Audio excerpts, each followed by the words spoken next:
오늘도 이 찬란한 아침을 주신 하나님을 찬양합니다. 오늘도 이 귀한 아침에 하나님의 말씀으로 함께 나아가십시다. 오늘 함께 묵상할 말씀은 출애굽기 33장 1절에서 11절 말씀입니다. 출애굽기 33장 1절에서 11절 말씀입니다. 제가 봉독하겠습니다. 여호와께서 모세에게 이르시되 너는 내가 애굽 땅에서 인도하여 낸 백성과 함께 여기를 떠나서 내가 아브라함과 이삭과 야곱에게 맹세하여 네 자손에게 주기로 한 그 땅으로 올라가라.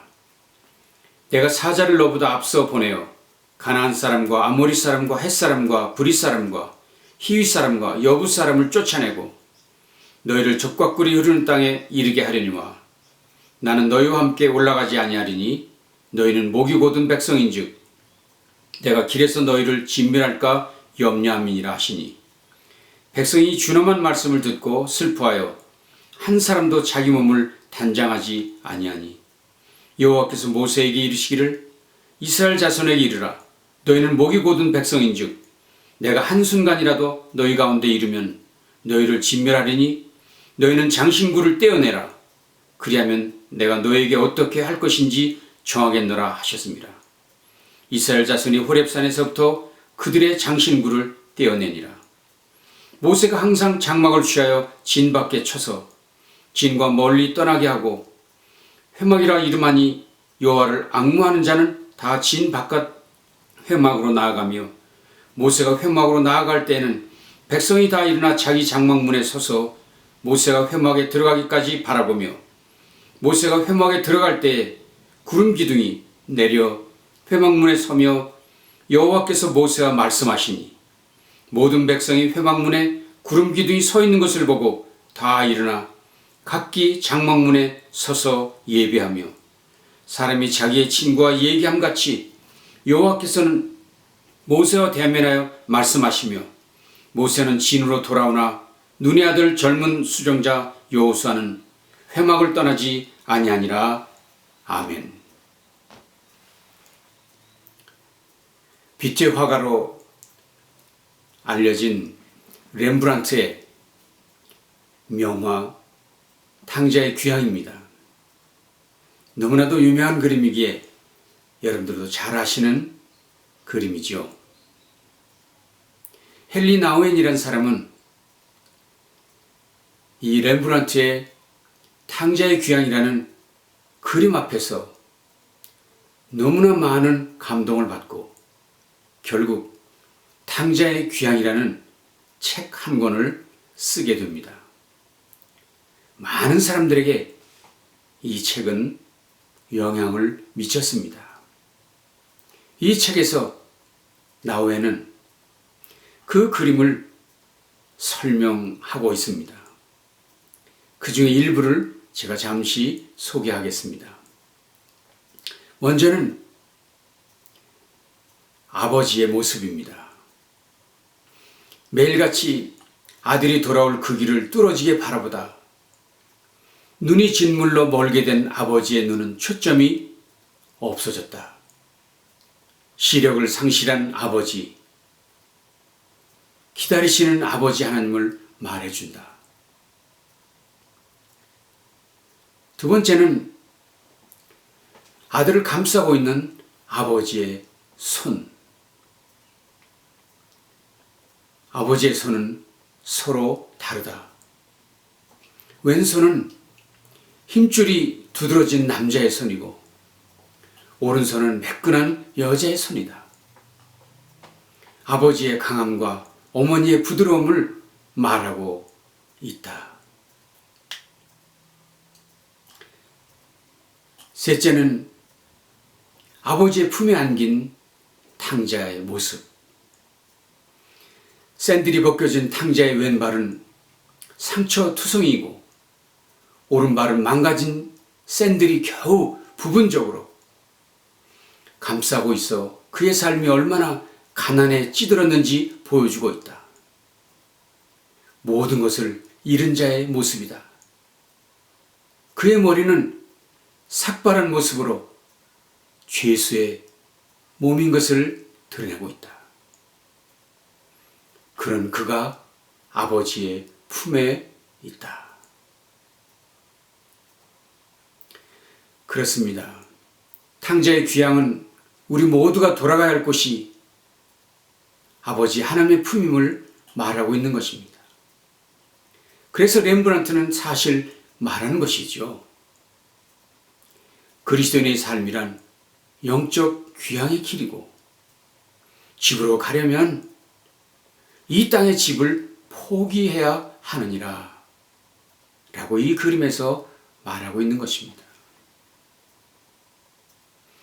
오늘 여러분과 함께 읽은 본문 출애굽기 33장의 배경은 무엇입니까? 모세가 십계명을 받으러 산에 오른 후 그를 기다리지 못하던 백성들이 아론을 앞장세워 금송아지 우상을 만들고 제사를 드리는 악행을 저질렀습니다.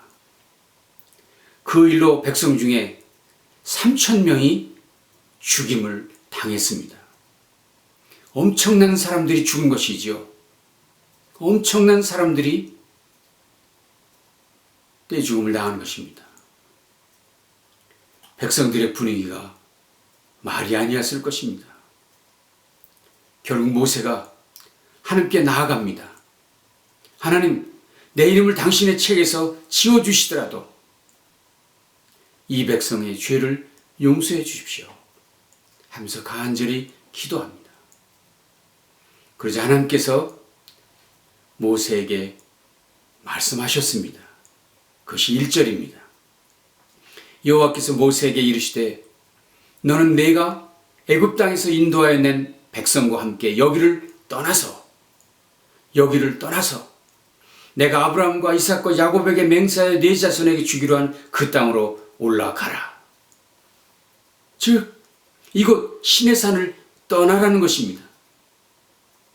더 이상 시내산에 머물러서는 안 된다고 말하고 있습니다. 우상을 섬겼던 자리에서 떠나라고 하시는 것이죠. 그런데 사실은 이보다 더 두려운 말씀은 3절이었습니다.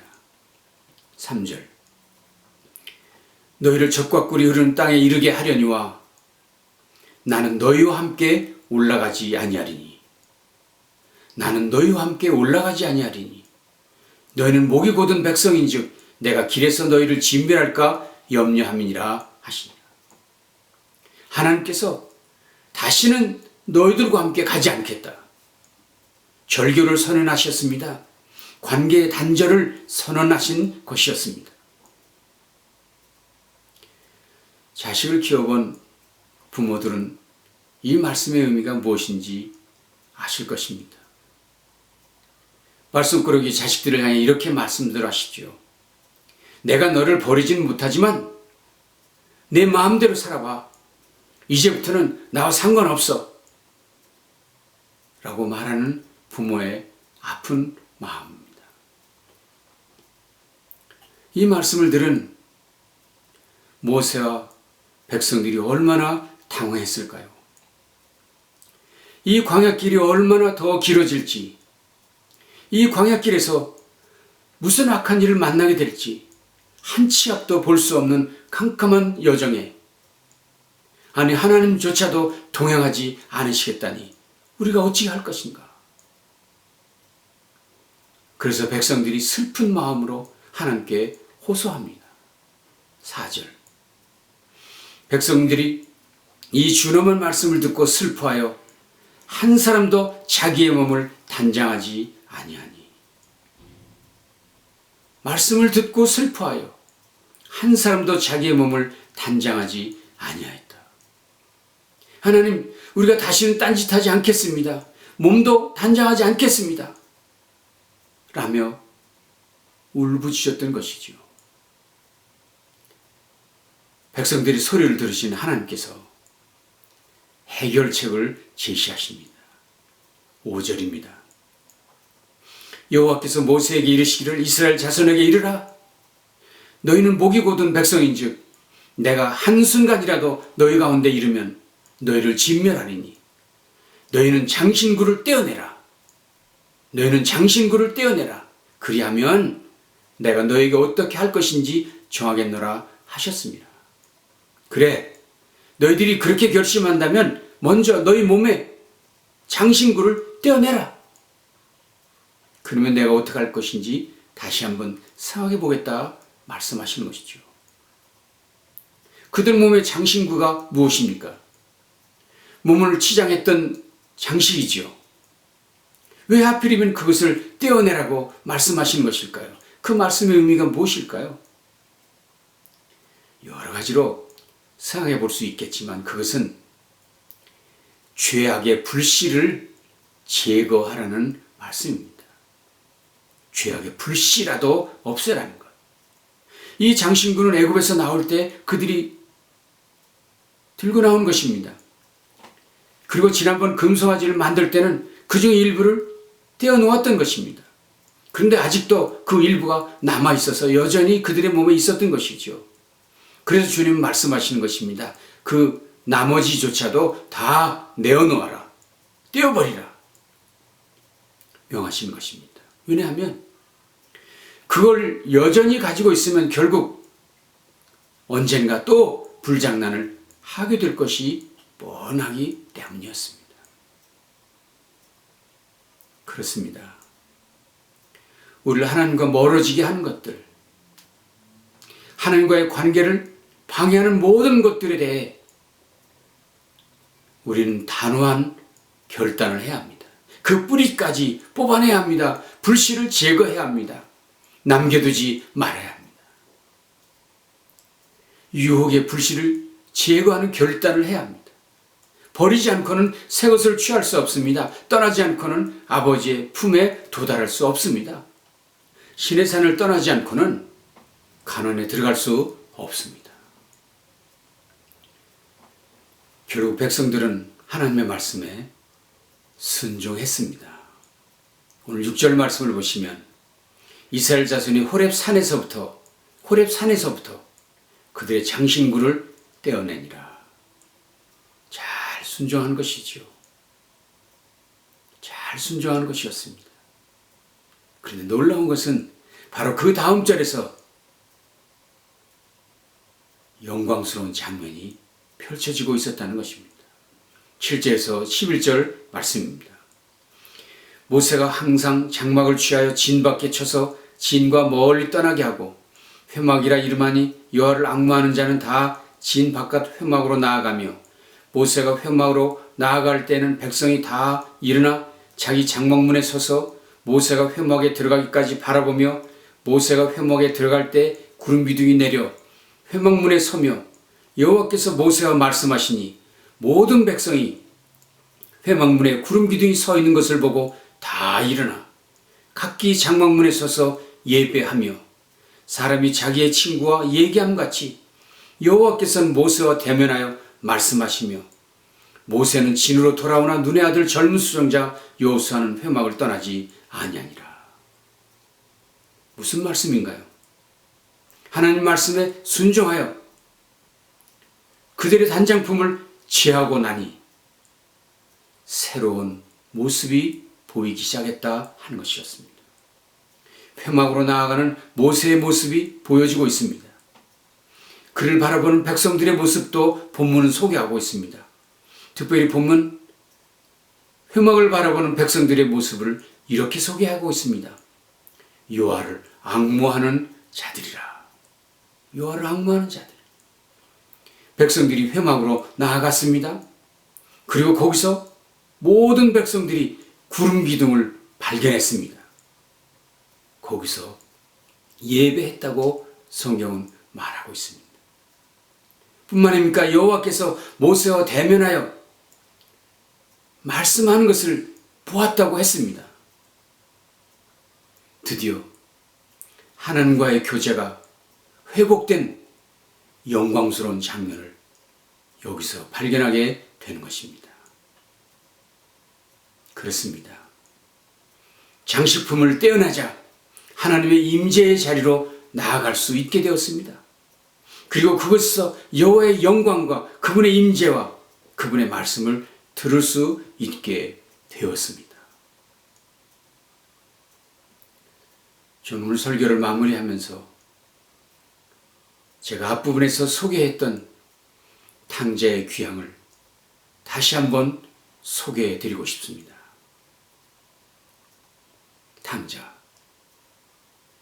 결국 그가 머물렀던 악의 자리를 떠날 때, 떠나서 아버지의 품에 안길 때 비로소 참된 평안과 기쁨을 맛볼 수 있었다는 것이 탕자의 귀향이 보여준 우리의 교훈이 아닙니까? 그렇습니다. 신의 산을 떠나야 합니다. 범죄의 땅을 벗어나야 합니다. 우리를 범죄케 하는 모든 유혹의 뿌리들을 제거해야 합니다. 그럴 때 그 영광스러운 하나님의 임재에 영광스러운 그 회복의 감격을 경험할 수 있게 될 것을 본문은 말해주고 있습니다. 오늘 복된 주일, 그 영광의 자리, 회복의 자리를 향해서 힘있게 일어나시오. 달려가시는 복된 하루 되실 수 있기를 간절히 바랍니다. 오늘도 여러분이 드린 예배 가운데 하나님의 놀라운 임재와 영광을 체험하실 수 있는 귀한 날이 될 수 있기를 바랍니다. 기도하겠습니다. 하나님, 오늘도 귀한 말씀으로 우리를 새롭게 하시니 감사합니다. 각자의 그 추하고 더러운 자리에서, 그 유혹의 자리에서, 죄악의 자리에서 박차고 일어나 영광스러운 그 주님의 임재의 자리를 향해 나아가는 우리 온 성도들 되도록 함께해 주옵소서. 오늘도 드려지는 예배 가운데 하나님 영광을 받으시는 복된 날 되어지게 해주시옵소서. 예수님 귀하신 이름으로 간절히 축복하며 기도합나이다. 아멘.